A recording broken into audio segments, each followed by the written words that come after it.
হবিগঞ্জ কমিটিতে বেশ কয়েকটি দল, ছাত্র দল, ছাত্র শিবির, ছাত্র অধিকার পরিষদকে সদস্য নিয়োগ দেওয়া হয়েছে।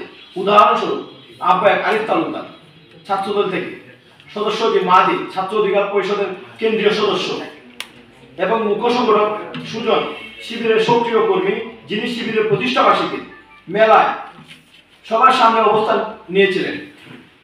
এটা হবিগঞ্জ জেলাবাসীর সাথে এক বিশ্বাসঘাতকতা ও গণভুত্থানের স্পিরিটের সাথে সম্পূর্ণরূপে অসঙ্গত। তাই আমি যুগ্ম আহ্বায়ক এনামুল হক শাকিব সহ মোট ৪৫ জন গুরুত্বপূর্ণ সদস্য হিসেবে এই কমিটিকে অবাঞ্ছিত ঘোষণা করলাম।